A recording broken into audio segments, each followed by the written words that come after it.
Hello বন্ধুরা, welcome back to my channel Dipika ব্লগে তোমাদেরকে অনেক অনেক অনেক স্বাগত। আজকে চলে এসেছি আমি দীপিকা একটা নতুন ভিডিও নিয়ে।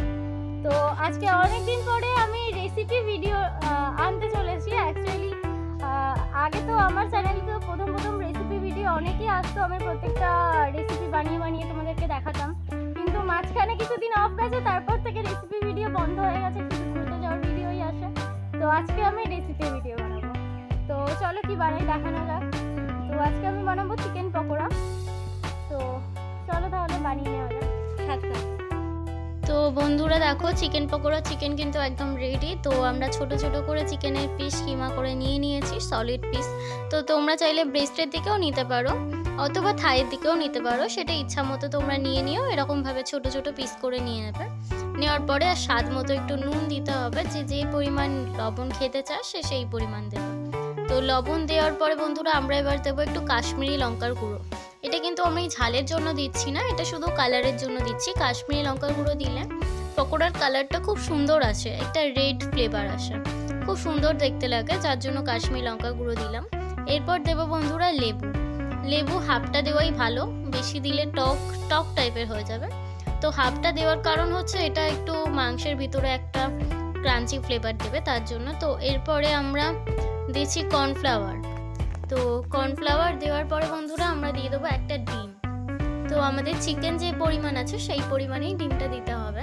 তো আমাদের চিকেন অল্প আছে সেজন্য একটা ডিম দিচ্ছি। চিকেন যদি তোমরা বেশি রাখো তাহলে দুটো ডিম দেবে। তো বন্ধুরা এরপর আমরা দিয়ে দেবো একটু চিকেন মশলা। তো চিকেন মশলাটা দিয়ে আমরা পুরোপুরিভাবে ভালো করে মাংসটা মাখিয়ে নেব। তো দেখো আমাদের চিকেন মশলা দেওয়া হয়ে গেছে। এরপর আমরা এটা ভালো করে মাখাবো। আরও এখনও ইনগ্রিডিয়েন্টস বাকি আছে, সেটা ম্যারিনেশন করতে করতে আমরা দিয়ে দেবো। তো এরপর বন্ধুরা আমরা একটু আদা রসুনের পেস্ট দিচ্ছি। তোমরা চাইলে একটু আদা রসুন কুচিয়ে ছোট ছোট করেও দিতে পারো, সেক্ষেত্রে কিন্তু কোনো অসুবিধা নেই। তো পুরো জিনিসটা ভালো করে আমাদের মাংসের চিকেনের কিমার সাথে ভালো করে মাখিয়ে নিতে হবে।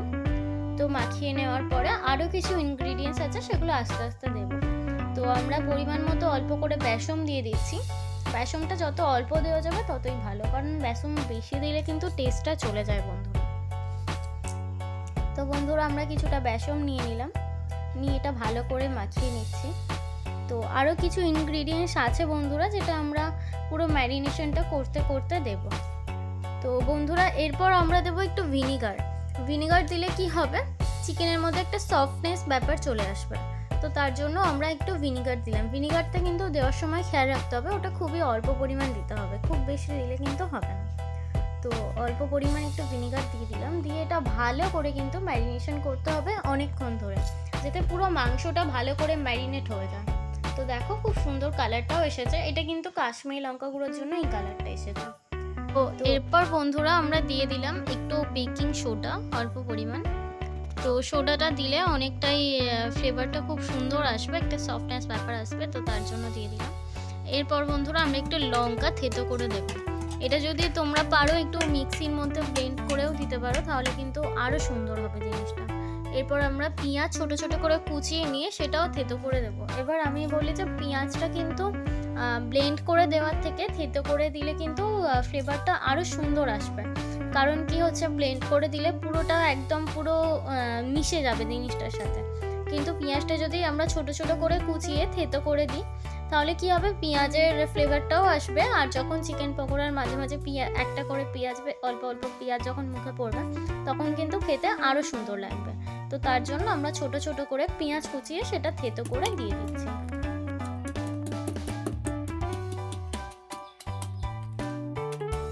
তো বন্ধুরা আমরা পেঁয়াজ যেটা থেতো করে রেখেছিলাম সেটা ভালো করে মিশিয়ে নিলাম ম্যারিনেশন চিকেনটার সাথে। এরপর দেখো আমরা কিন্তু গ্যাসে কড়াই বসিয়ে দিয়েছি, আর তেলও প্রায় গরম হয়ে এসেছে। এরপরে আমরা চিকেন যেটা ম্যারিনেট করেছি সেটা কিন্তু একটা একটা করে ছাড়বো আর ভাজতে স্টার্ট করে দেবো। তো ম্যারিনেশনটা একটু কাছে থেকে দেখাচ্ছি। দেখো খুব ভালো করে কিন্তু ম্যারিনেট করা হচ্ছে, কোথাও কিন্তু ঢেলা কর্নফ্লাওয়ার বা ঢেলা বেসন কিন্তু থাকলে খেতে খুবই বাজে লাগবে। তো আমরা অল্প করে একটু চালের গুঁড়ো দিয়ে দিচ্ছি, যেটা আগে আমরা দিতে ভুলে গেছিলাম। এই চালের গুঁড়োটা দিলে কি হবে, একটা পকোড়াতে একটা মচমচে ব্যাপার, মচমচ করবে। তো দেখো বন্ধুরা, আমাদের কিন্তু কড়াইতে তেল গরম হয়ে গেছে অলরেডি। বাবা পকোড়া ছাড়তে শুরু করে দিয়েছে। তো দেখো পকোড়াগুলো ছাড়ছে, আর কড়াইটা দেখো কত সুন্দর দেখতে লাগছে, টকবক করে পুরো তেলটা ফুটে উঠছে। তো এইবারে পকোড়া ছাড়া হবে আর ভাজা হবে আর খাওয়া হবে। তো দেখতে থাকো।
বন্ধুরা দেখো, আমাদের চিকেন পকোড়া কিন্তু একদম রেডি হয়ে গেছে।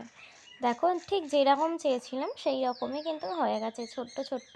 আর দেখেই বোঝা যাচ্ছে যে কতটা মচমচে হয়েছে। আর দেখতেও কিন্তু খুব সুন্দর হয়ে গেছে, একদম লাল লাল করে ডিপ ফ্রাই হয়ে গেছে। তো এরপরে টেস্ট করে দেখার পালা যে পকোড়াটা কী রকম হলো। তো বন্ধুরা, আমাদের পকোড়া একদম রেডি। এরপর জাস্ট একটু গার্নিশিং হবে, মানে একটু সাজানো হবে, আর একদম রেডি হয়ে যাবে সার্ভ করার জন্য।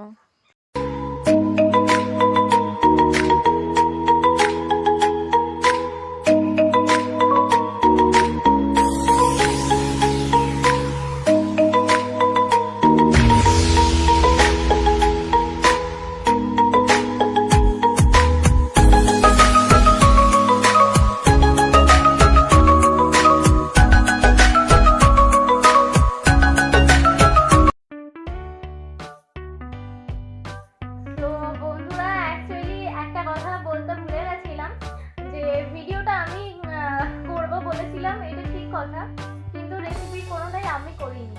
অ্যাকচুয়ালি ফার্স্টে ম্যারিনেশনটা ও করছিল, মানে আমি ঠিক মাংসটা ম্যারিনেট করতে পারি না, তার জন্য ও করে দিচ্ছিল। তো নেক্সট টাইম আমি ভেবেছিলাম যে পকোড়াটা ভাজবো, মানে বাকিটা আমি করবো, ম্যারিনেট করা ছাড়াটা বাকিটা আমি করবো। কিন্তু তখন আমার বাবা এসেছে, আর বাবা বলে তুই করতে পারবি না, তুই ছেড়ে দে, আমি করে দিচ্ছি। তো পুরো রেসিপিটাই আমার বাবা করেছে, মানে হাফটা ও করেছে আর হাফটা আমার বাবা করেছে। তো আমি শুধু ভিডিওটা আজকে এডিট করছি। এডিটও আমি করব কিনা, কতটা করব সেটা ঠিক নেই, ও করতে পারে। তো ভিডিওটায় আমার ভূমিকা খুবই কম। তো বন্ধুরা, তোমরা অবশ্যই দেখো আর জানিও ভিডিওটা কেমন হয়েছে। যদি ভালো লাগে অবশ্যই একটা লাইক করে দিও, তোমাদের মতামত কমেন্ট বক্সে জানিয়ে দিও। আর চ্যানেলটা কিন্তু সাবস্ক্রাইব করতে ভুলো না। যারা অলরেডি সাবস্ক্রাইব করে রেখেছো তাদেরকে অসংখ্য ধন্যবাদ। আর যারা এখনো পর্যন্ত সাবস্ক্রাইব করোনি তারা প্লিজ চ্যানেলটা সাবস্ক্রাইব করে দিও, যাতে আমার ফার্স্ট ভিডিও ফার্স্ট নোটিফিকেশন আগে তোমাদের কাছে চলে